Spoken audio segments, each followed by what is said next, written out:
Muy buenas noches. Tengan todos ustedes, les agradecemos muchísimo que vengan a esta nuestra última conferencia del ciclo de la mujer en la filosofía. Hoy tengo el grato honor de presentarles a mi compañera y amiga, la maestra Dinora Hernández. Ella es profesora del Departamento de Filosofía de la Universidad de Guadalajara. Actualmente está estudiando el doctorado en Filosofía en la Universidad de Guanajuato y su tesis de grado gira en torno a las concepciones del sujeto moral en la teoría crítica. Ha realizado docencia e investigación en teoría crítica, ética y filosofía latinoamericana y cuenta, como todo investigador, con diversas publicaciones en revistas y en libros colectivos. Pues aunque estamos poquitos esta noche, lo vamos a disfrutar muchísimo. Me es muy grato presentarles. Hay una variación en el tema de la charla del día de hoy, porque ustedes saben que ocurre que nosotros preparamos el programa con un año de antelación y entonces urgimos a los investigadores a que precisen un título, pero resulta ser que pues un año después que han hecho todo el trabajo, pues a veces hay ciertas modificaciones. Y otra sorpresa muy grata también es que ella nos va a hablar de va a referirnos a una autora que se llama Raya Dunayevskaya, y entonces es una autora que es marxista, y nosotros anunciamos este cierre de ciclo, que el próximo año el tema es Marx y el marxismo, y entonces pues podemos aprovechar doble, porque es el cierre de la mujer en la filosofía y además nos abre para el siguiente ciclo, pues es como un broche de oro, ¿no? Pues entonces el título queda así: Raya Dunayevskaya, así me salió, y la Escuela de Frankfurt. ¿Es rusa o alemana? Ahorita ese es el elemento sorpresa. Y son debates, reflexiones sobre teoría y praxis. Y pues sin más les doy la palabra a mi compañera con muchísimo gusto. Hola, buenas noches. Pues muchas gracias por acompañarnos a esta charla. Sé que es diciembre, que hace frío y tenemos las compras navideñas, las vacaciones, en fin. Entonces les agradezco mucho que estén aquí. Y bueno, pues ya Sofía anunció el título de la charla. Yo, sin más preámbulos, voy a comenzar a hacer una lectura. Y voy a comenzar hablando pues de quién fue Raya Dunayevskaya. Yo inicialmente había planteado la charla como un debate sobre el tema de teoría y praxis, un debate entre esta filósofa marxista y la Escuela de Frankfurt, pero al final pues decidí atenerme al título del ciclo, y el título del ciclo es La mujer en la filosofía. Y entonces eso me hizo repensar de qué manera iba a abordar esta conversación. Y entonces lo que voy a hacer es ponerle mayor énfasis al pensamiento de Raya Dunayevskaya y cerrar con algunas cuestiones que tienen que ver con dos autores de la Escuela de Frankfurt, que son Herbert Marcuse y Theodor Adorno. Y con eso voy a ponerle punto final a esta exposición. Bien, ¿quién fue Raya Dunayevskaya? Bueno, Raya Dunayevskaya fue fundadora del marxismo humanista en los Estados Unidos. Raya fue una pensadora y militante marxista de origen ucraniano. Aquí está la respuesta. Cuando Ucrania, ella nace en 1910 y muere en 1987, cuando Ucrania era todavía parte del imperio zarista, es decir, se le puede considerar pues rusa, ¿no? Pero entonces ella emigró a los Estados Unidos a los 12 años y como podemos ver por las fechas que estoy mencionando, pues lo que sucede con Raya es que a ella le toca vivir algunos años de la experiencia de la Revolución Rusa. Entonces ella dice que la Revolución Rusa dejó una impronta muy fuerte en su personalidad, que fue un factor importante para que ella durante toda su vida se dedicara al pensamiento marxista y se dedicara al activismo. Entonces yo les voy a referir una anécdota que ella cuenta en una serie de conversaciones muy personales, muy autobiográficas, Y entonces ella dice que a los 13 años dirigió una huelga en su escuela. Cuando llevaba apenas un año de estar en los Estados Unidos, ella dirigió una huelga contra la directora de la escuela, porque la directora de la escuela castigaba físicamente a los niños, ella dice, por pequeñas infracciones, ¿no? Esas pequeñas infracciones era llegar 5 minutos tarde a sus clases. Entonces a los 13 años ella ya está encabezando una huelga por algo que le parece pues una injusticia, ¿no? Así es como ella lo leyó. Y entonces en su más temprana adolescencia sigue ella participando de diferentes actividades que tienen que ver con luchas que ella identifica como dinámicas de opresión.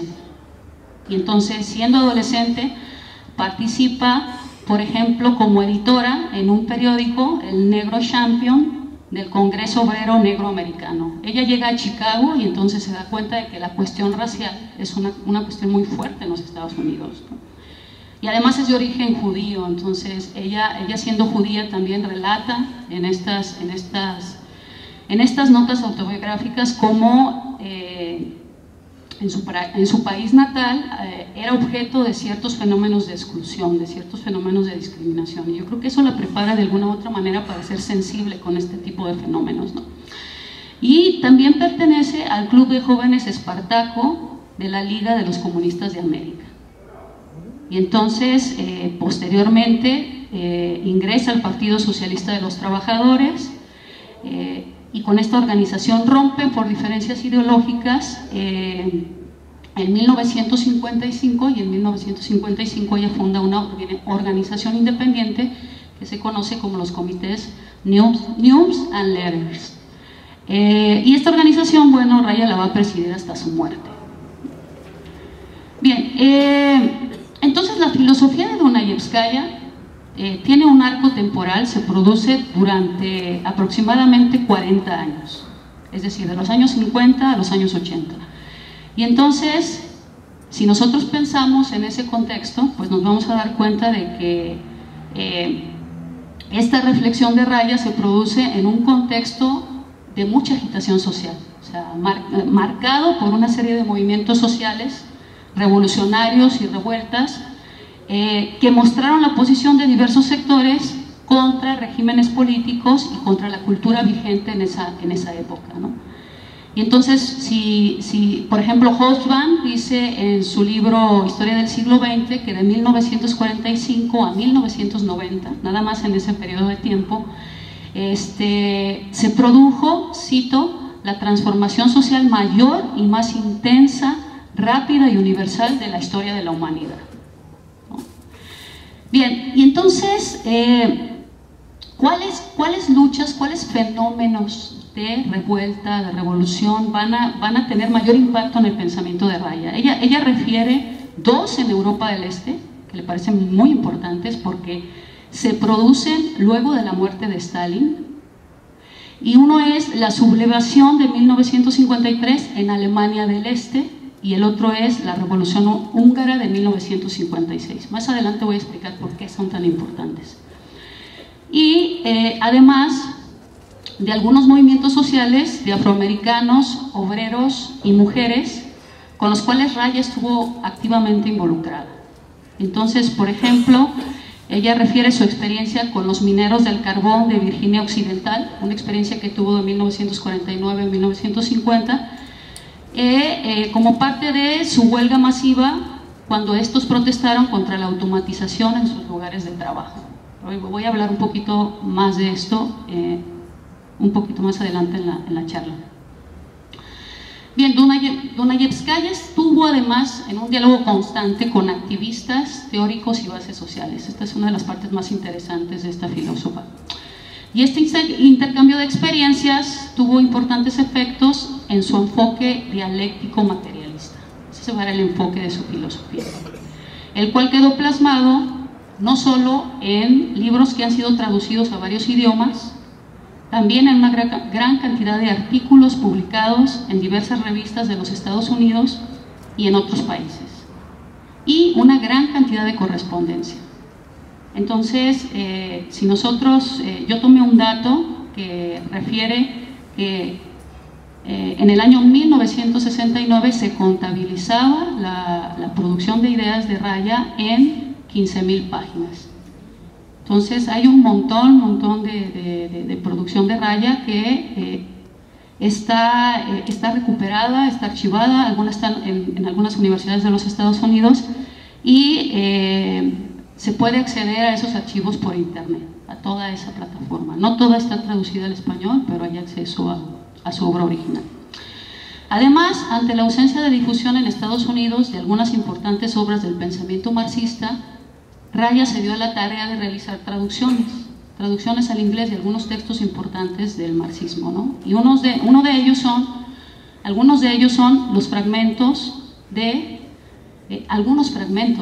los manuscritos económico-filosóficos de Marx, que son bien importantes precisamente para recuperar esta beta humanista que nos presenta Raya Dunayevskaya, y de los cuadernos filosóficos de Lenin, en los que Lenin hace un estudio, elabora una serie de notas a partir de su estudio de la ciencia de la lógica de Hegel. Y estos dos autores van a ser un eje, parte bien importante del eje teórico de Dunayevskaya. Bien, la posición teórico-práctica de Dunayevskaya se fue constituyendo tras un estudio exhaustivo del pensamiento de dichos autores, es decir, de Marx, de Lenin, pero además de Hegel. Y entonces de Hegel, lo que ella hace es elaborar una serie de análisis, una serie de estudios muy profundos, sobre todo de las tres principales obras en las cuales Hegel desarrolla su idealismo absoluto, que son la fenomenología del espíritu, la ciencia de la lógica y la enciclopedia de las ciencias filosóficas, que son textos sumamente complicados.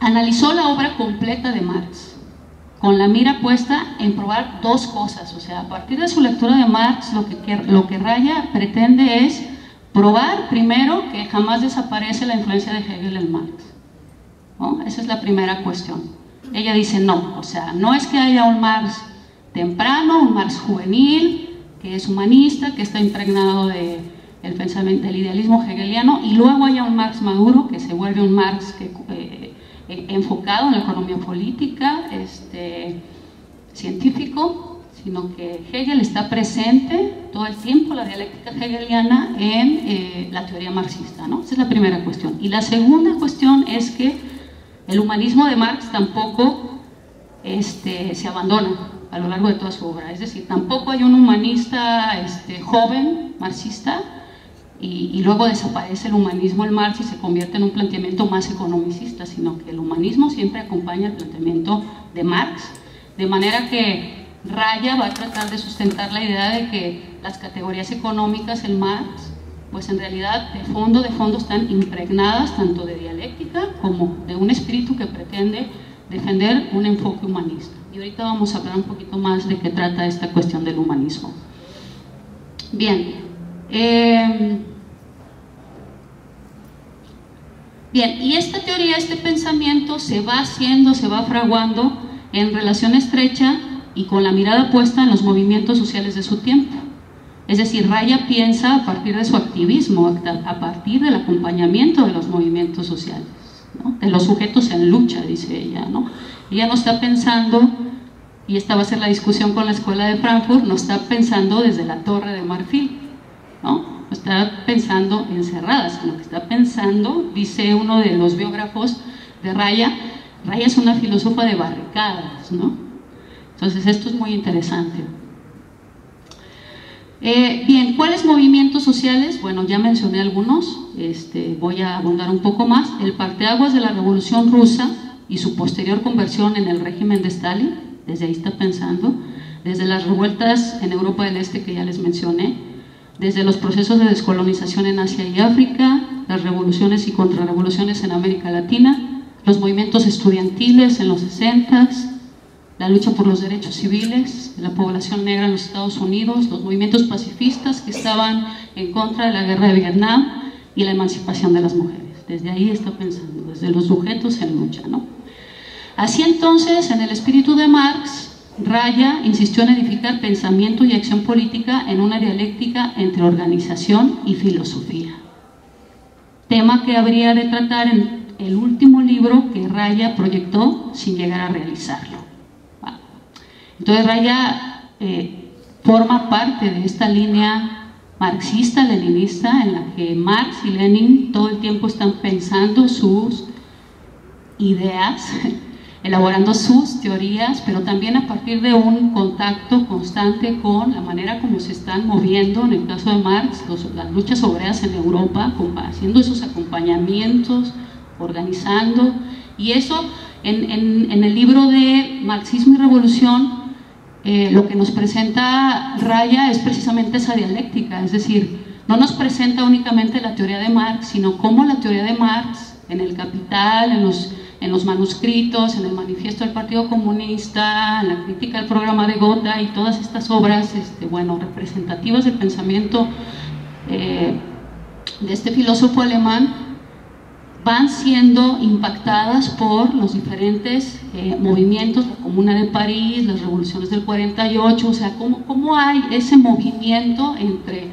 lo que pienso y entonces eso que pienso trato de llevarlo a la lucha política, a la lucha revolucionaria, pero también esas luchas revolucionarias, esa praxis política del proletariado, cómo me hace a mí replantearme y reformular la manera como concibo el Estado, la lucha de clases, la revolución, etcétera, etcétera. Entonces, en ese modelo se mueve, me parece, Raya Dunayevskaya también.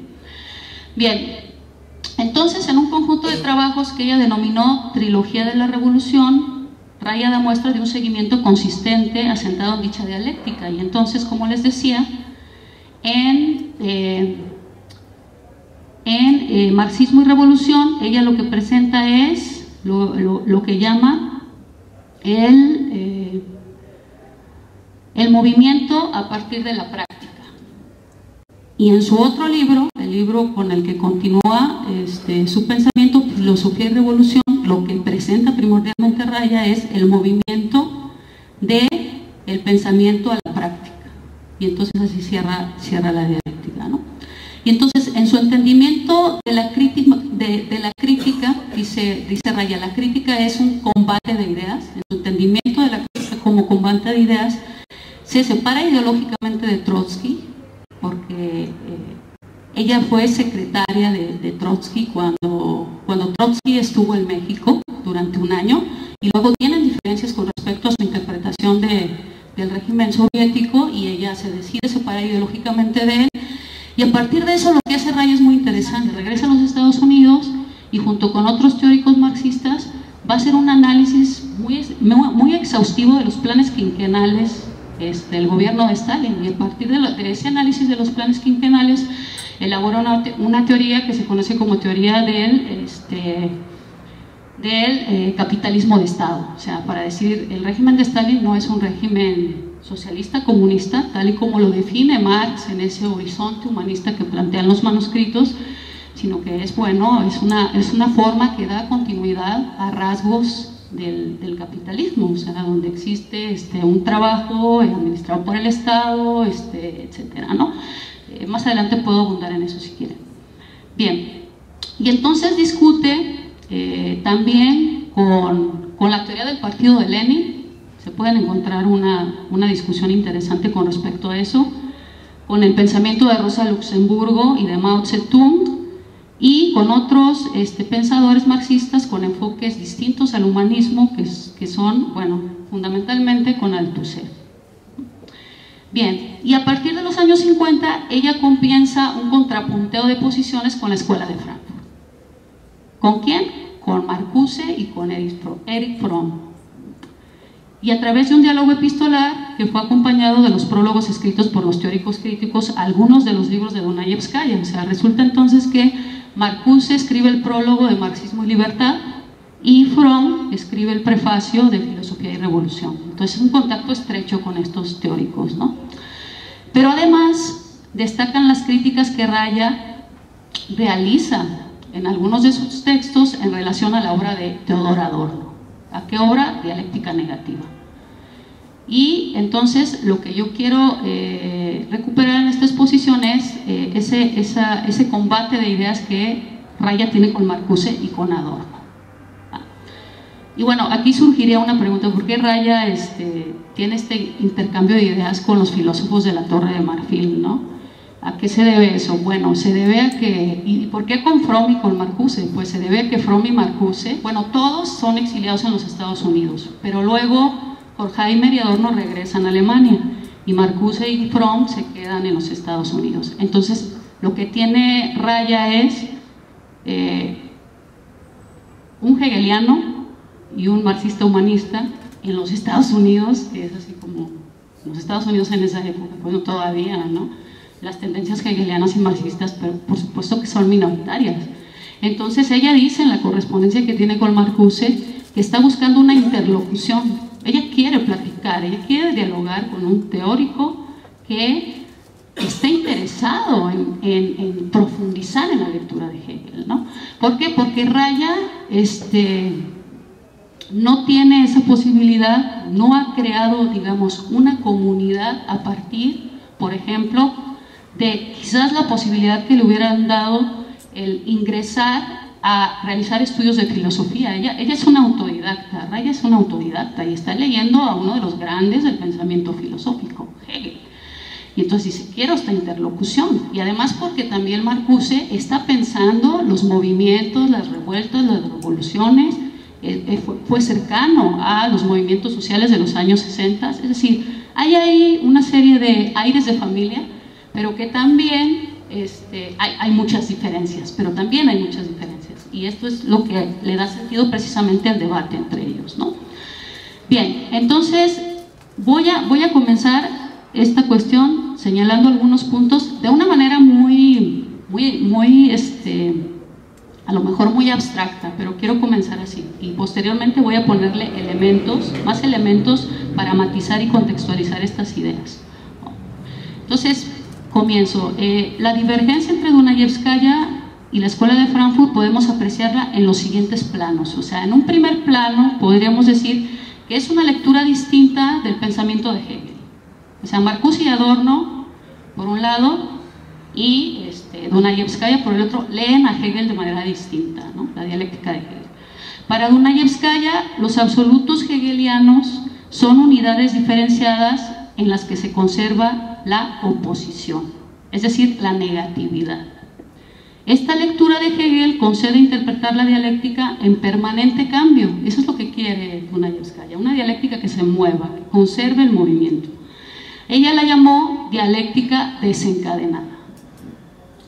Para la Escuela de Frankfurt, la dialéctica de Hegel es una dialéctica afirmativa o conciliatoria. Por lo tanto, se hace necesario concebir otro modo de dialéctica. Es decir, en Hegel la dialéctica se detiene, esa es la interpretación, y Adorno dice, necesitamos una dialéctica que se mueva otra vez, ¿no? Una dialéctica de la negación, pero que no es una dialéctica de la conciliación. Y esa va a ser una diferencia importante con Dunayevskaya. Y a esto le llamo Adorno dialéctica negativa, ¿no? Segundo punto. No obstante que Dunayevskaya y la Escuela de Frankfurt interpretan a Hegel de modo opuesto, tanto ella como ellos insisten en la necesidad de conservar el movimiento del pensamiento y de la realidad, del sujeto-objeto. Sin embargo, mientras ella, a partir de Hegel, sigue encontrando un sentido a la historia que tiene un horizonte en el humanismo de Marx y un motor en la negatividad de la praxis social y política, la escuela va a poner en tela de juicio que dicho sentido siga teniendo lugar y será reticente a toda forma conciliatoria. Para la escuela sí hay negatividad, pero esta tiene su sitio momentáneamente en el pensamiento. Así entonces, la teoría crítica por sí misma es praxis. Esto lo voy a desarrollar más. 3. Si avanzamos un poco más en las razones que explican las posiciones de Raya y la Escuela de Frankfurt, encontraremos que, aunque ambos, como veremos, se decantan por una dialéctica entre teoría y praxis, el lugar de enunciación de Dunayevskaya es primordialmente el de la praxis política, anclada a un sujeto colectivo. Ella piensa desde su militancia, pues. Mientras que el sitio de la denunciación de la escuela es el del pensamiento, es el de la crítica social, el de una postura problematizadora con respecto a los sujetos de cambio social. ¿Desde dónde piensa la Escuela de Frankfurt? Desde la teoría crítica, desde el pensamiento, y desde una apuesta por, más que acercarse a los movimientos sociales y acompañarles en sus luchas, problematizar las luchas de los movimientos sociales. Esta es una manera de concebir el quehacer filosófico. Es decir, la filosofía para la Escuela de Frankfurt no es una doctrina, no es un conjunto de preceptos, no nos dice qué hacer en el mundo. La filosofía para la Escuela de Frankfurt es el cuestionamiento, es la problematización de una cuestión determinada. Y en ese sitio se mueven ellos. Y eso es lo que puede definir hasta cierto punto la teoría crítica y la dialéctica negativa. Bien, voy a continuar.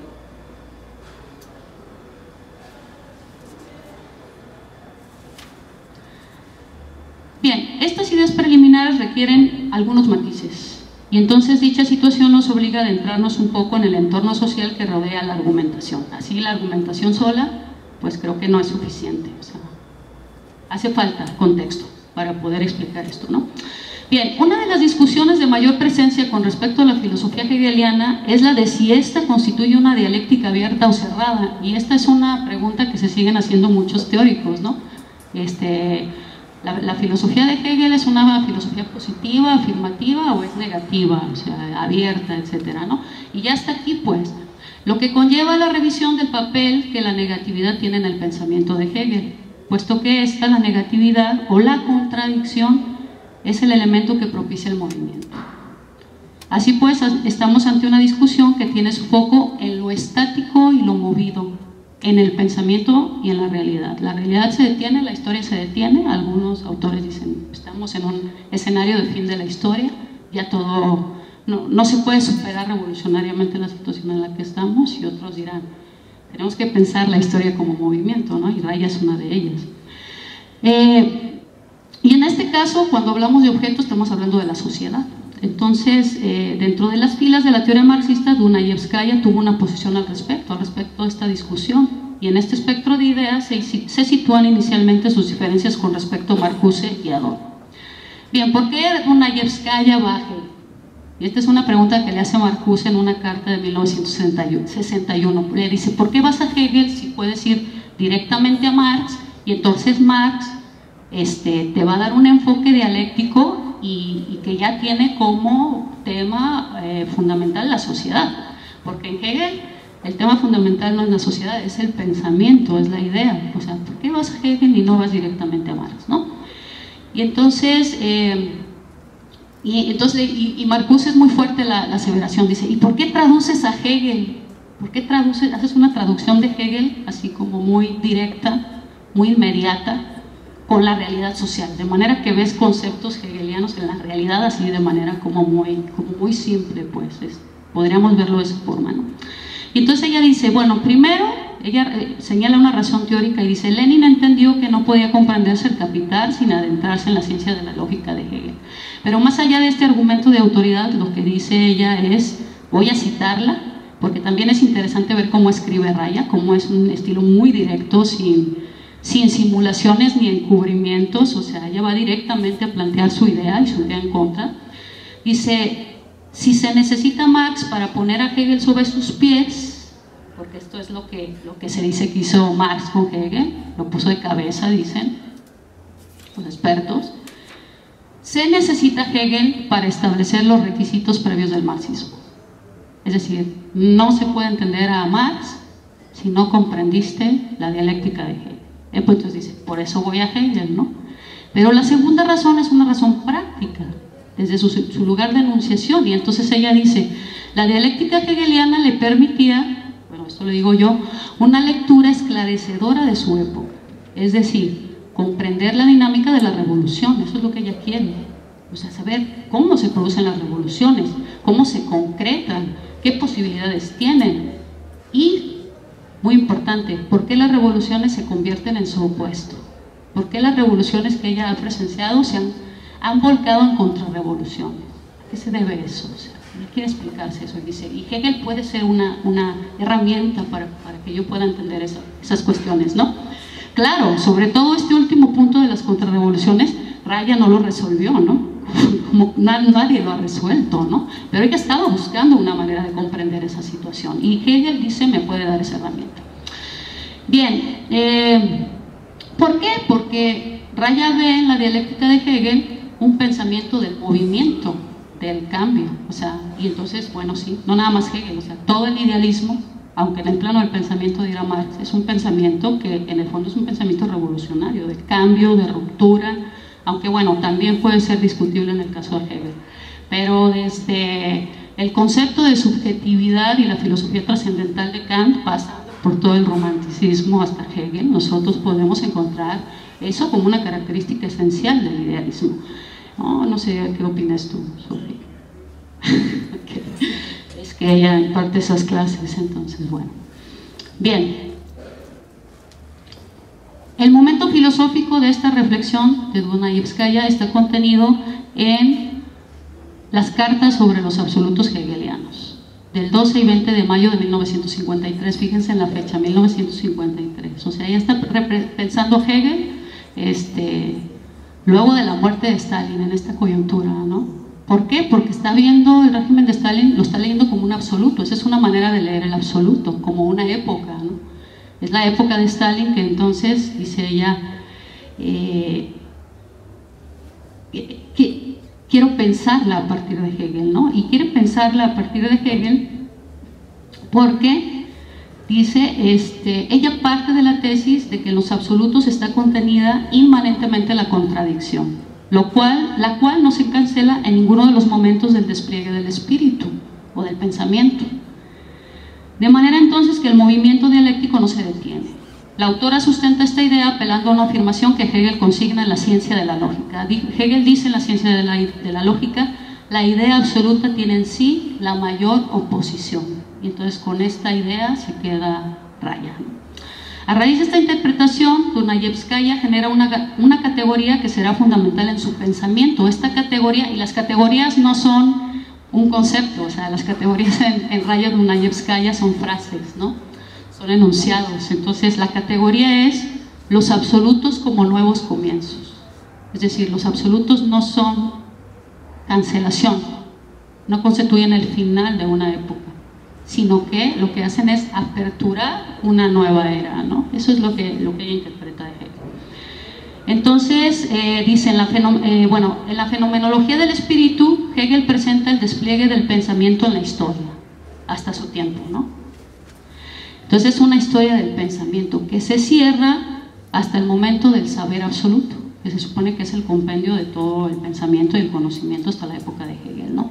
En la ciencia de la lógica expone las formas del pensamiento hasta su condensación en la idea absoluta. Aunque, bueno, esto es problemático. En Hegel no es solo forma y contenido, no están separados. Pero aquí presenta como las categorías más importantes hasta la idea absoluta. Y en las ciencias filosóficas, todo el sistema, presenta todo su sistema en compendio hasta el espíritu absoluto. Bien, lo que al Raya le interesa destacar son las transiciones entre una figura y otra, en cada una de estas obras, ¿no? A ella le interesa destacar, por ejemplo, cómo la idea se externaliza o se exterioriza en naturaleza, ¿no? Y entonces comienza, en Hegel es así, ¿no? Entonces voy a citar, aquí está el estilo de Raya, dice ella: independientemente de las intenciones del propio Hegel, conservadurismo político, teodicea especulativa, si el descubridor de la negatividad absoluta incluso hubiese afirmado que era capaz de hacer milagros, ¿cómo habría podido detener el incesante movimiento de la dialéctica simplemente porque su pluma había terminado de escribir la enciclopedia de las ciencias filosóficas? En todo caso, lo que tenemos que hacer es examinar la filosofía hegeliana tal como es decir, su movimiento. Y no necesitamos hacerlo, fíjense en esto, no necesitamos hacerlo en beneficio de Hegel, o sea, es decir, a mí no me interesa hacerle justicia al pensamiento de Hegel, ¿no? Ese no es mi objetivo cuando estoy haciendo filosofía, sino en nuestro propio beneficio. Nosotros necesitamos una filosofía que nos ayude a enfrentar el desafío de la época. Entonces, los invito a que nos quedemos con las últimas líneas. Nosotros necesitamos una filosofía que nos ayude a enfrentar el desafío de la época. Pues bien, el objetivo de recuperar una dialéctica desencadenada era para Dunayevskaya encontrar una oportunidad para la emancipación a partir de las luchas sociales de su época.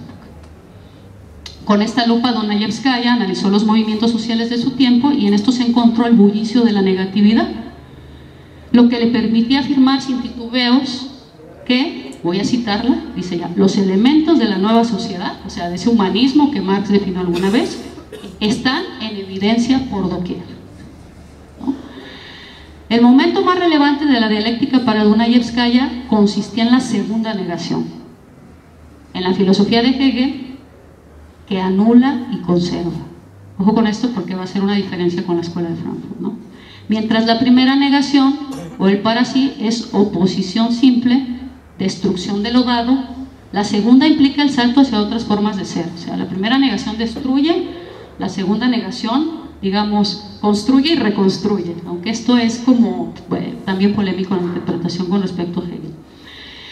En la apropiación que Raya hace del humanismo de Marx, entonces, el paso hacia formas distintas de lo social, eso implicaría recuperar la dialéctica poniendo énfasis en la segunda negación. Aquí entramos a la segunda categoría de Dunayevskaya que me gustaría exponer, lo que ella llama el humanismo positivo o humanismo de Marx. ¿En qué consiste el humanismo positivo? Dice, Dunayevskaya consideraba que Marx, a partir de una lectura del tercer manuscrito de los manuscritos económico-filosóficos, que para Marx el estadio de supresión de la propiedad privada no era la finalidad última del desarrollo histórico. Ahí no se quedaba, o sea, ahí no terminaba la historia, ¿no? Puesto que la concepción humanista de Marx remitía a un conjunto de realizaciones mediante las cuales el ser humano, y ella dice hombres y mujeres, porque también va a tener una lectura feminista de Marx, llegaba superando todo tipo de enajenación, al despliegue integral y pleno de sus potencialidades. Ese era el hombre total, ¿no? O sea, aquel dice que no está dividido, en el que no hay una división entre trabajo manual y trabajo intelectual. O sea, está completo, ¿no? Todas sus potencialidades, toda su humanidad está realizada. Ese es el horizonte que Dunayevskaya recupera a partir de la lectura de Marx, ¿no? Y que dice que Marx no abandona nunca. Bien. Entonces se trataba de recuperar el discurso filosófico para iluminar la práctica política y de trabajar teóricamente desde los sujetos en oposición a las dinámicas opresivas. Su cometido era pensar la práctica filosóficamente y reflexionar filosóficamente en contacto con la práctica. Esta es la dialéctica entre teoría y praxis, ¿no? Ella expresa esta dialéctica del siguiente modo, y cito: un movimiento desde la práctica que es en sí mismo una forma de teoría y un movimiento desde la teoría que es a su vez una forma de la filosofía y la revolución. La profundización de esta dialéctica era la clave para comprender el fenómeno de la emergencia multitudinaria de las contrarrevoluciones, lo que Raya llamó el después. Entonces ella se hace estas preguntas así urgentes, radicales, dice, ¿qué pasa después de una revolución? ¿Hacia dónde nos dirigimos el día después de la toma del poder? ¿Por qué? Porque las revoluciones habían devenido en su contrario, ¿no? Esa es la lectura que tiene. Entonces, ¿qué estamos haciendo mal? Pues, ¿no? Así como para adentrarse en las limitaciones teóricas de los pensadores, que ella llamó pensadores post-Marx, esto es de categoría, ¿no? Quienes para ella, dice Dunayevskaya, consideraba, según yo, habían perdido la brújula de la radicalidad al distanciarse de la teoría de Marx y también de la oposición real de los trabajadores y de otros agentes. En sus trabajos, Dunayevskaya muestra algunas formas de espontaneidad, de oposición inmanente y racionalidad de los movimientos sociales. Esto es muy interesante, ¿no? De este modo, mientras trata de ponderar la relación entre espontaneidad y organización, es decir, los trabajadores, los obreros, los movimientos sociales necesitan que alguien les diga qué hacer, o ellos generan sus propias dinámicas, su propia actividad, y también generan formas de racionalidad en su misma lucha, en su mismo movimiento, ¿no? Raya dice, pues sí, esto pasa, ¿no? Es decir, ellos son sujetos que generan formas de racionalidad en su propia práctica, en su propia lucha, y por otro lado tienen formas espontáneas de organizarse. O sea, y ahí entonces ella estaba criticando toda posición elitista, partidista, vanguardista, externalista, que sostuviera que el proletariado necesitaba que alguien le infundiera, así como conciencia de clase. Y decía, bueno, no necesariamente pasa eso, y ella está discutiendo con todas esas posiciones, ¿no? Pero además también está interesada por formas de organización horizontales, ¿no? Y que vienen de las bases sociales. Entonces ellas analizan mucho los soviets, las comunas. A partir de la experiencia de la Comuna de París se le va a hacer un elemento importante para pensar los movimientos sociales. Y las oposiciones inmanentes. ¿Qué es una oposición inmanente? Pues una contradicción que se genera dentro de un régimen, en este caso político, económico determinado, que la genera su propia dinámica, ¿no? Y entonces ella mostraba cómo había una crítica inmanente, se podía leer una crítica inmanente en la revolución húngara y en las revueltas de Europa del Este, porque formaban parte del bloque soviético, ¿no? Y dentro del bloque soviético se estaba dando una ruptura, aunque luego no tuvo éxito, de alguna manera era un indicio, ¿no? Esa es la segunda cuestión. Y bueno, insisto, estas formas de racionalidad inherentes a los movimientos. Ella lo ve, por ejemplo, en el caso de los mineros del carbón de Virginia, con los que tiene contacto, y entonces ellos están estableciendo una huelga en la que están protestando contra procesos de automatización. Están en una dinámica de introducción de maquinaria, de tecnología en el trabajo. Y entonces no es que sean no partidarios de la tecnología, no partidarios de la maquinaria, pero lo que se están cuestionando es, a partir de ese momento, qué tipo de trabajo se va a desempeñar, o sea, y eso qué impactos tiene en ellos como seres humanos. Entonces dice Dunayevskaya, no es un discurso que tenga como objeto el tema de cuánto dinero me van a pagar, ¿no? Podría ser como el tema del sindicato, sino que van más allá en una serie de preguntas, en una serie de cuestionamientos que tienen, que inherentes a ellos hay una forma de conceptualización y hay una forma de reflexión profunda, ¿no? Y entonces a ella le interesan este tipo de experiencias. Bien, entonces yo digo, en el estado de un sujeto de cambio social fragmentado, es decir, los intelectuales por un lado, los teóricos, y por otro lado todas estas luchas, todos estos movimientos, Dunayevskaya apuesta por la comunidad de diálogo de los dos lados, o sea, es como una especie de intermediario o una especie de filtro, pero también una esponja que está absorbiendo las experiencias de ambas partes, ¿no? Entre los intelectuales críticos y los sujetos en movimiento. De ambos frentes se nutre su pensamiento y su acción social. Y entonces cito a Dunayevskaya y dice, hoy como nunca antes, ningún teórico puede escribir por sí solo. La teoría requiere de una configuración y reconfiguración de ideas sobre la base de lo que los obreros mismos hacen y piensan. Y a este respecto señala cómo Marxismo y Revolución, su primer libro, es producto de un intercambio de ideas con bases sociales, con las cuales sostuvo un debate, lectura y retroalimentación de los borradores. Y entonces ella presenta a estos actores en calidad de coautores, ¿no? Dice, bueno, este libro no es solo fruto de discusiones con teóricos, sino que también las bases sociales participaron en esta elaboración de ideas, ¿no? Bien, entonces cierro con algunas de sus diferencias con la Escuela de Frankfurt. En relación a Marcuse, hay mucha correspondencia, mucha correspondencia. Ustedes, hay un libro de hecho publicado en inglés que pueden descargar de internet, es la correspondencia que ella tiene con Marcuse y con Erich Fromm, ¿no? Bien, ¿qué dice con respecto a Marcuse? Les voy a citar porque a mí me gusta mucho, aunque a veces es difícil de seguir, Raya, me gusta mucho como en una serie de enunciados y de manera muy sintética dice cosas muy contundentes, ¿no? Entonces dice, por ejemplo, pone el acento en el escepticismo respecto a la clase obrera y su potencia opositora. Esta es la posición de la Escuela de Frankfurt. La Escuela de Frankfurt va a decir, no hay negatividad ni en el proletariado ni en las luchas que estamos presenciando, ¿no? Es decir, la clase trabajadora, debido a muchas dinámicas económicas y a cuestiones psicológicas, que esto es bien interesante, se ha adaptado al ritmo del estado de bienestar, ¿no? Es decir, el trabajador no busca hacer la revolución, busca tener un mejor coche, ¿no? Y busca, no busca cuestionar al sindicato ni al patrón, sino que busca ayudar para tener mayor productividad y obtener mejores salarios, ¿no? Entonces, de alguna u otra manera, lo que ven es un proletariado adaptado, y eso lo describe junto con otros mecanismos, apelando a la psicología, un análisis de los medios masivos de comunicación que ellos llaman industrias culturales. Lo describe en un libro que Marcuse publica en 1964, creo, en los 60s, no recuerdo bien el año, que se titula El hombre unidimensional. Entonces Raya dice, con respecto al hombre unidimensional, ¿por qué Marcuse se muestra tan escéptico? Porque en una carta Marcuse le dice, es que usted es muy romántica con respecto a los movimientos sociales, ¿no? Como que tiene una lectura muy esperanzadora de lo que ellos pueden realizar. Y entonces dice con respecto al escepticismo de Marcuse, este escepticismo,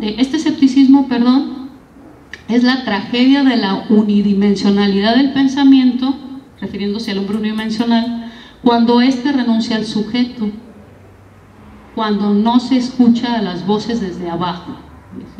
Dice, es decir, la escuela no está elaborando su teoría a partir de un contacto, de una vivencia directa, de una relación estrecha con los movimientos sociales. Esta es la percepción de Raya, ¿no?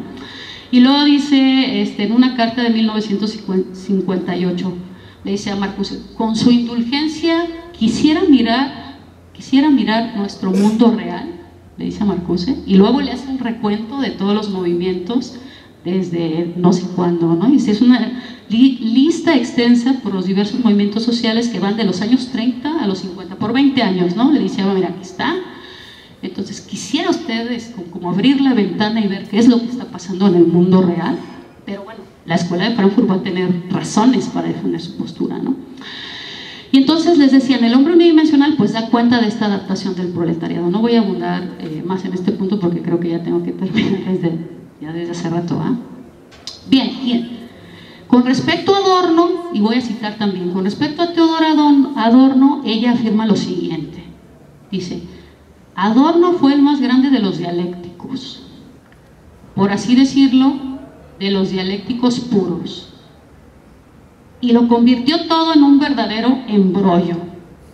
Tiene razón en parte, porque Adorno es muy confuso, es muy difícil de seguir en sus textos, ¿no? Dice, yo nunca estuve anhelando tanto algo tan grandioso como su dialéctica negativa. O sea, ese es uno de los últimos libros, así como la obra cumbre de Adorno, ¿no?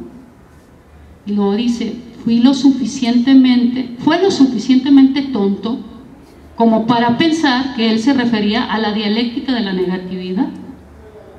Dice, Hegel dice que hay dos negaciones y que la segunda negación es la realmente positiva. Y Marx dice que esa es la nueva sociedad, lo que ya habíamos hablado hace un rato, ¿no? Y dice, yo pensaba que eso era sobre lo que Adorno hablaría, pero no, o sea, Adorno no habla de eso, ¿no? ¿De qué está hablando Adorno? Sí, Adorno está hablando de otra cosa. Adorno es renuente a plantear como un ideal, un horizonte, no, eso es anatema para la teoría crítica, ¿no? Y entonces voy a cerrar de esta manera. Mientras Dunayevskaya centra su atención en el hecho de que esta negación, es decir, la segunda negación, conduce a un estadio de mundo distinto al capitalista, inspirada en el humanismo de Marx, la escuela se mantiene dentro de los alcances de los opuestos en permanente tensión, sin reconciliarse. O sea, lo que van a encontrar en Adorno, sobre todo en Adorno, es contradicciones. A tal manera que una primera lectura, pues es decir, este cuate se contradice todo el tiempo. Pues sí, o sea, hasta cierto punto sí, pero es completamente intencional, o sea, no está interesado en ningún momento en conciliar opuestos, está interesado Adorno en mostrar cómo el mundo capitalista está lleno de contradicciones, o sea, y de esa manera está elaborando su crítica, ¿no? Y es que para la lectura frankfurtiana cualquier enunciación de lo positivo, y esto también es muy importante, de una forma de ideal de organización social era vista con el riesgo de asumir una forma totalitaria.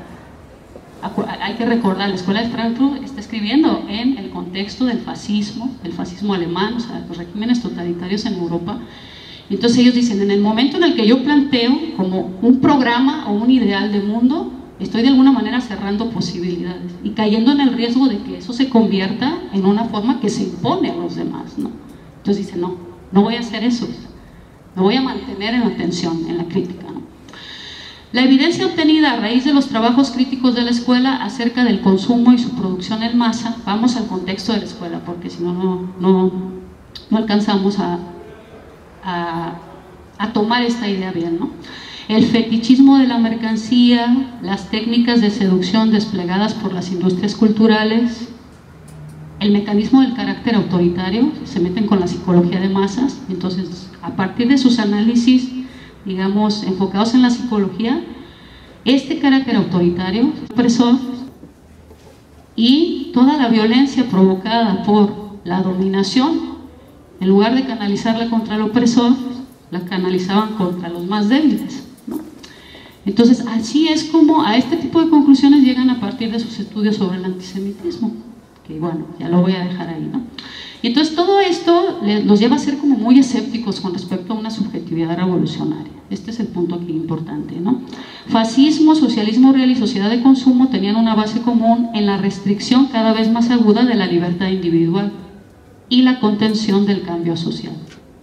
A este respecto, la psicología de masas aportaba un elemento importante para la exploración de pliegues más profundos de la subjetividad que aquellos alcanzados por los planteamientos marxistas. Esta es una cuestión importante. O sea, la escuela dice, no es suficiente claro, es importante el concepto de enajenación de Marx, o sea, es importante el concepto de fetichismo de la mercancía, pero no es suficiente para entender qué está pasando, ¿no? Entonces, hay que recurrir a la interdisciplinariedad. Esta es la cuestión aquí importante, ¿no? Y es una diferencia con Dunayevskaya. Es decir, sí, Dunayevskaya recurre a la sociología, a la historia y tal, pero su planteamiento fundamental y primordial todo el tiempo es Marx. O sea, Dunayevskaya, cuando habla de teoría y habla de filosofía, está hablando de Marx. No está diciendo que vayamos a Wittgenstein, o sea, está hablando de Marx. O sea, esa es la filosofía, esa es la teoría. Y la escuela se abre como a otras posibilidades de pensamiento, ¿no? No sé si eso sea bueno o malo, pero es una diferencia. En consignas, Adorno hace lo siguiente, con esto voy a cerrar. Su última publicación es una publicación de 1969 y en la que Adorno presenta un trabajo que titula precisamente Teoría y Praxis.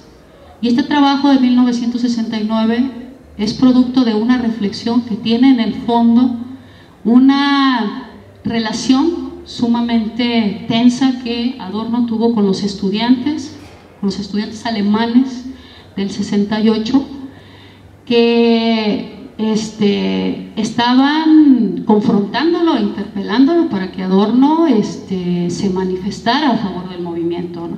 Y Adorno se mantuvo distanciado y crítico. Y esa es una cuestión como bien polémica en la trayectoria de Adorno, ¿no? Entonces él publica Teoría y Praxis y entonces dice lo siguiente, voy a hacer una paráfrasis. Adorno dice, no hay relación sobredeterminante, no hay una relación que determine de manera completa ni la teoría, no hay relación sobredeterminante ni de la teoría con respecto a la praxis, es decir, la teoría no anula la praxis política, obviamente, ¿no? Ni de la praxis con respecto a la teoría. Se relacionan, están relacionadas, pero no se anulan la una a la otra, ¿no? Dice, conservan así relativa autonomía. Resulta necesario cierto grado de independencia y distanciamiento de la labor teórica con respecto a los cometidos prácticos, a fin de no exponerse a derivar en ideología y propaganda. O sea, el pensamiento tiene que tomar distancia, relacionarse, pero no fundirse, ¿no? Porque entonces en eso puede resbalar, en eso puede derivar, ¿no? Resbalarse, o sea, caer en ese pendiente. O en posicionamientos dogmáticos que atentarían contra la flexibilidad y el movimiento del pensamiento. Y entonces aquí está de fondo algo que pasa con Lukács, ¿no? Lukács escribe Historia y conciencia de clase con un tono muy hegeliano y luego después se hace miembro del Partido Comunista, o no sé si ya lo es, pero su pertenencia al Partido Comunista hace que en algún momento determinado tenga que escribir un prólogo para desdecirse de muchas de las cuestiones que estableció inicialmente en Historia y conciencia de clase. Entonces Adorno dice, bueno, la pertenencia a una militancia a veces hace que uno tenga que renunciar a su independencia intelectual, ¿no? Entonces es muy interesante el problema que plantea, creo. Pero si la teoría se sobrepone a la praxis, entonces corre el riesgo de convertirse en doctrina, ¿no? Adoctrinar, la teoría doctrina la praxis, y entonces se hace canon de la práctica y cancela la posible espontaneidad de la práctica. Es decir, hay una serie de principios que hay que seguir al pie de la letra, y eso no permite ningún tipo de movimiento que de alguna manera contradiga o desdiga o se distancie de esto que está establecido ya muy prescriptivamente, ¿no? Ahora bien, dice Adorno, la praxis sin teoría, sin un momento de reflexividad, correría el riesgo de derivar en una ceguera práctica. Él la llama pseudoactividad, ¿no? Lo que es decir, en un movimiento que en realidad no mueve nada. O sea, se mueve, la gente se mueve todo el tiempo, pero las cosas no cambian, en realidad no cambian en el fondo, ¿no? O lo que pudiera ser más es contraproducente, dice él, en conseguir lo contrario a aquello que persigue su intención original. Yo tengo un objetivo, y entonces lo persigo mediante la militancia, mediante el activismo y tal, pero el resultado es contrario, ¿no? Es contraproducente, y pasa muchas veces, ¿no? Dice él, entonces Adorno percibía que parte del activismo de su tiempo enarbolaba un fetichismo de la praxis, y esto era para responder esta idea de que a él le lanzaban que era un fetichista de la teoría, ¿no? Ustedes son los fetichistas de la praxis, ¿no? Es decir, la idea de que lo verdaderamente urgente era enfocarse en alguna forma de acción social efectiva que no parecía tener tiempo para demasiadas teorizaciones, ¿no? Y esto es una cuestión también bien usual, ¿no? Dejémonos del bla bla bla y hagamos algo por el mundo, para cambiar el mundo, ¿no? Y entonces dice, no, espérenme, ¿no? Espérenme, vamos a pensar esto con más calma, ¿no? Para él la exigencia de inmediatez práctica estaba expuesta a reproducir fenómenos como el de la resistencia al servicio del mercado, ¿no? Es decir, movimientos sociales que terminan siendo absorbidos por el mercado, y entonces ya la resistencia a la oposición termina siendo una mercancía, ¿no? O bien a contribuir al fortalecimiento de la represión. Y esto también lo veía claramente, ¿no? En el contexto alemán estaban en proceso de dictar una ley de estado de excepción, una ley de emergencia, y entonces decía, bueno, cualquier tipo de movimiento que sea interpretado por el poder como algo que atenta contra el Estado va a fortalecer esta iniciativa, ¿no? O bien Marcuse en tolerancia represiva, diciendo sí, o sea, en la democracia estadounidense se toleran los movimientos sociales, cierto tipo de activismo, pero finalmente eso lo que hace es reforzar la idea de que estamos en una democracia, ¿no? Y de que hay libertades, precisamente. Entonces este tipo de cosas son las que muestran. Con este diagnóstico en mano, Adorno apostó por ejercer la teoría como praxis y dejar la praxis política de su momento histórico entre paréntesis, es decir, no es que la niegue, es que la está pensando, ¿no? Y está diciendo, espérenme, ¿no? Vamos a ver qué tipo de fenómenos se derivan de una apuesta como esta. De lo que se trataba para el teórico crítico en última instancia era de concentrarse en trabajar en la tensa relación entre pensamiento y acción. Y entonces esta es la manera como nos presenta, digamos, esta reflexión concretamente Adorno. Y ya con esto termino. Muchas gracias.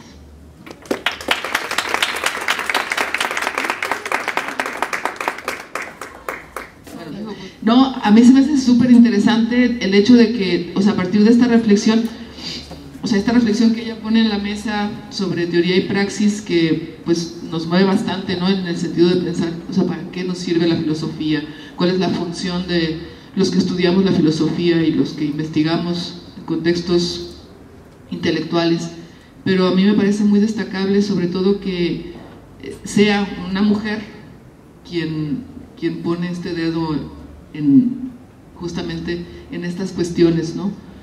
Que si bien Dinora nos remite a toda su experiencia a su experiencia práctica con todos los sujetos de opresión, pues ella misma es un sujeto de opresión, ¿no? Porque lo sabemos y lo vivimos en el día a día históricamente como mujeres, ¿no? Y entonces a mí eso es lo que me deslumbra muchísimo a partir de toda la inteligencia que se muestra en esta charla que nos comparte Dinora. Y bueno, yo es como lo que me quedo ahora. Abrimos una ronda para preguntas. En una parte me mencionaste sobre lo de que para Raya no hay como fin de la historia, ¿no? Bueno, había como un punto de eso, y luego mencionaste esto del humanismo positivo, ¿no? Que es como el horizonte y como que me recuerda bastante al fin de la historia, ¿no? Donde hombres y mujeres se liberan de la enajenación, pero es como un horizonte nada más, ¿no? Como que nunca se alcanza. Y creo que lo mencionaste y eso se continúa con esto del diálogo, creo, entre teoría y praxis, ¿no? De que siempre hay un diálogo, pero no se detiene nunca llega a fundirse totalmente, y ahí es donde sigue el movimiento, ¿no? Muy bien. Y bueno, eso fue lo que me quedó, y una pregunta muy concreta que decías que Raya quiere comprender la dinámica de las revoluciones, ¿por qué se convierten en su opuesto, ¿no? Decías que no encontraba muchas respuestas, pero da como alguna pista, para resolver esto, pues nada más sería esa pregunta. Está bien. Sí, qué buena pregunta. Sí, muy buena reflexión de entrada, me parece. Has cachado pues esa tensión entre fin de la historia y movimiento, ¿no? Y me parece que lo lees bien. Sí, es un horizonte, esa es la cuestión, es un horizonte. O sea, no es un cierre, está planteado de una manera, digamos. Imagínense un hombre total, desplegado en todas sus potencialidades, autodeterminado, o sea, así formulado, porque Marx tampoco formula, digamos, un planteamiento humanista con demasiados detalles, no lo despliega demasiado, es un horizonte, y es un horizonte que pues todos los neomarxistas siguen apelando a la idea de comunismo, ¿no? Hay un par de compilaciones que se titulan Idea de comunismo, en las que participan Zizek y participa Jean-Luc Nancy y otros teóricos, explorando ese horizonte precisamente y viéndolo como un horizonte. Es decir, eso es lo que guía finalmente la apuesta por una lectura de la realidad de corte marxista, ¿no? Eso es. Y la otra cuestión, pues sí, lo ve en la dialéctica, ¿no? Ella analiza para pensar las contrarrevoluciones lo que se llama la tercera posición sobre la objetividad, en la que Hegel explora el pensamiento de Jacobi, para decir, la dialéctica no siempre va hacia adelante, ¿no? La dialéctica también tiene como retrocesos, y los retrocesos son las contrarrevoluciones, ella lo piensa así, pero ¿por qué? Porque creo que nuevamente lo que se impone es una lectura que tiene como objetivo la posibilidad de la emancipación, ¿no? Es decir, a pesar de que haya contrarrevoluciones y retrocesos, eso no es una razón suficiente para no pensar que puede haber un impulso nuevamente, ¿no? Y eso se lo da Hegel también. Hay que revisar esa tercera posición sobre la objetividad, que tiene que ver con el intuicionismo, ¿no? Con la intuición. Y nada, lo voy a dejar así para no entrar en demasiadas cuestiones teóricas. Mi pregunta tiene que ver con este punto de cómo la autora recupera a Marx, pensando en esa confusión que a mí me parece bastante recurrente en los discursos, tanto en el plano político como en el filosófico y en la academia, en todos lados lo escucho, entre socialismo y comunismo. A mí me parece que Marx, sobre todo el Marx joven, ahora sí, recuperaba de los utópicos esta idea de llegar a una sociedad comunista y la dejaba en ese plano así como más general, ¿verdad? Aunque se notaba el espíritu humanista en el fondo, ¿no? Cuando se establecen las sociedades socialistas, lo que se conoce como el socialismo real, pues entonces sí tenemos ya una idea muy concreta de cómo se deformó la idea original marxista, ¿no? Entonces yo no sé si en esta autora aparece en algún momento este planteamiento utópico como una fuerza que mueve a trabajar con movimientos sociales en lo concreto, ¿verdad? Pero como fuerza utópica, por eso no lo tiene tampoco ella muy claro, ¿no? No sé hasta qué punto. Hola, Dinora. Hola. Yo tengo dos preguntas. Está más enfocado a lo actual, a lo que para 2018. Y quiero lo que decías hace rato acerca de ver a través de esta autora pues lo que acontece, lo que está en el momento. Y mi pregunta es, ¿cómo interpretar la democracia partidista en México desde la dialéctica desencadenada? O sea, ¿qué momento de la dialéctica es? Porque me queda claro pues que las revoluciones fueron, como planteaba Marx, primero mercantilismo, bueno, ahorita no me viene a la mente exactamente las etapas, pero mi pregunta es, ¿cuál sería así como la democracia? ¿Qué punto sería de la dialéctica? Gracias. Será lo más breve posible, para no extenderme demasiado, aunque de algún modo se trata de una pregunta retórica, la tengo respondida o casi respondida, pero me gustaría saber de qué manera podrías responderla tú a partir de tu lectura. Me queda muy claro que Raya es la fundadora del marxismo humanista en Estados Unidos. ¿De qué manera ella, como mujer, como judía, como perteneciente a muchos movimientos sociales que se adhieren a muchas causas de opresión, movimientos antirracistas, movimientos obreros, probablemente ya podríamos hablar de una adhesión a movimientos feministas también? Entonces, ¿de qué manera estos lugares de marcación social, por llamarlos de algún modo, pudieron influir en el desarrollo de esta postura filosófico-política, si es que se puede hacer esa doble distinción entre lo filosófico y lo político? Porque creo que esta distinción, que puede extenderse demasiado si hablamos de muchísimas dicotomías culturales que están presentes en la filosofía, en la teoría social y en muchas otras producciones intelectuales, podría hablar de una forma mucho más concreta de entender estas ideas para encontrar una lectura que simbre directamente en lo cotidiano, sin que éstas obviamente puedan ser leídas de una manera casi ascética, totalmente desprendidas del cuerpo.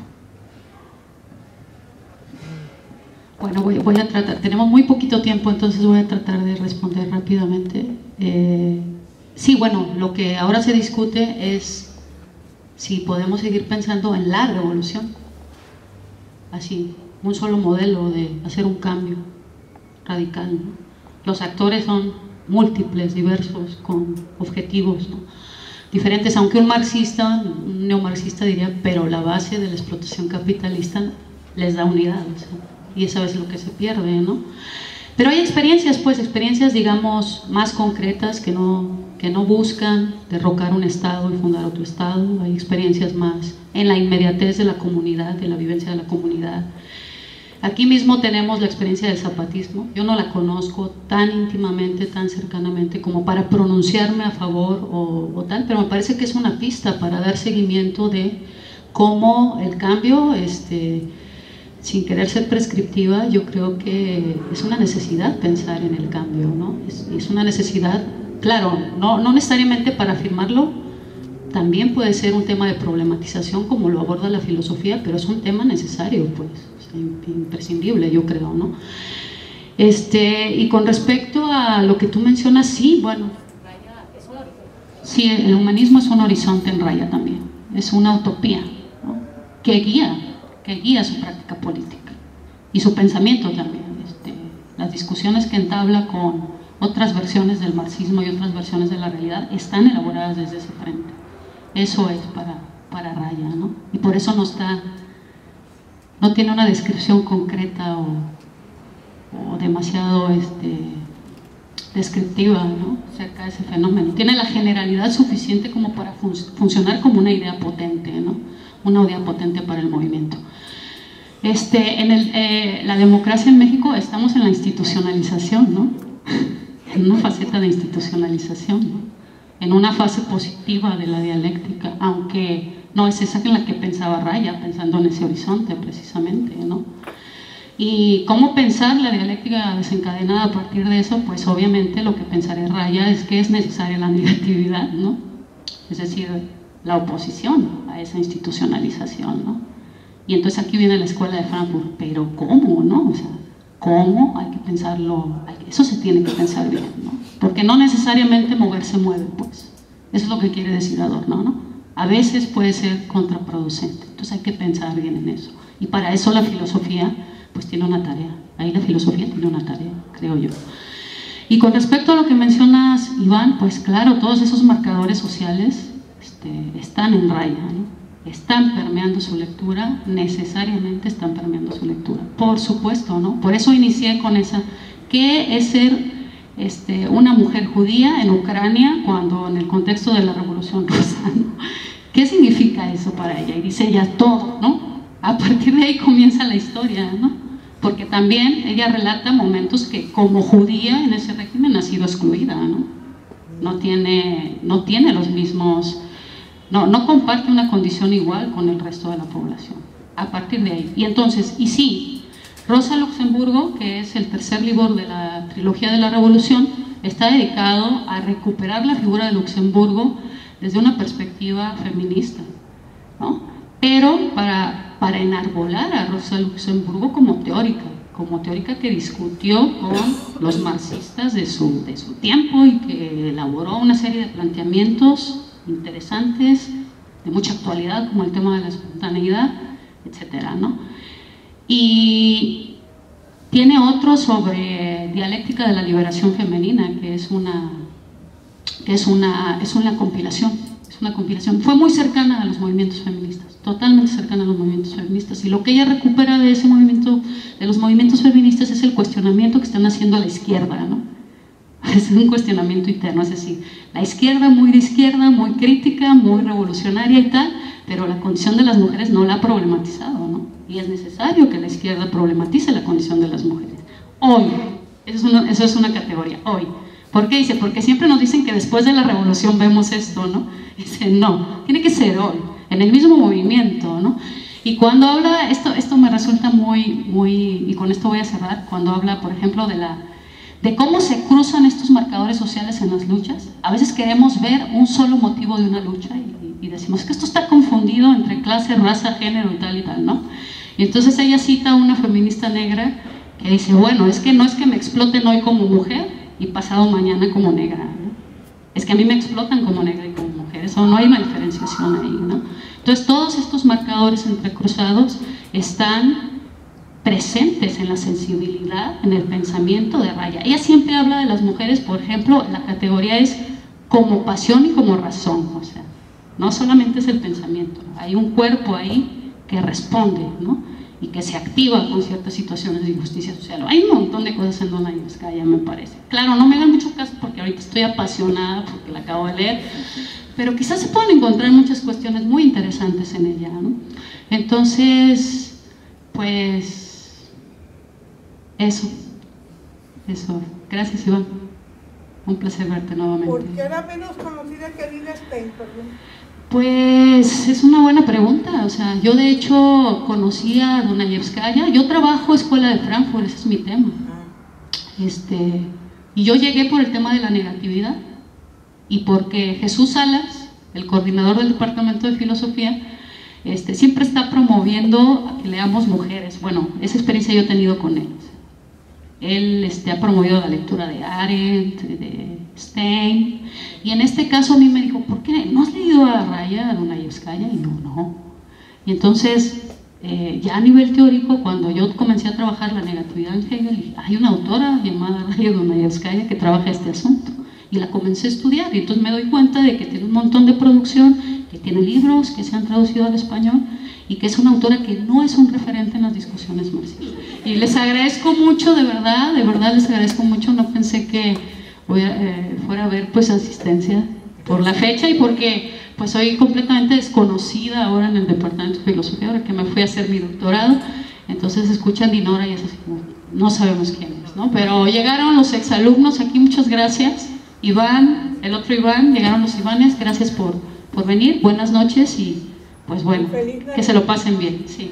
Pues les agradecemos mucho a todas las instituciones, el Departamento de Filosofía de la Universidad de Guadalajara, el Departamento de Humanidades y Filosofía del ITESO, el Instituto de Filosofía, y aquí a nuestra casa, el Fondo de Cultura Económica. Muchas gracias, que tengan felices fiestas, feliz fin de año y un excelente 2018.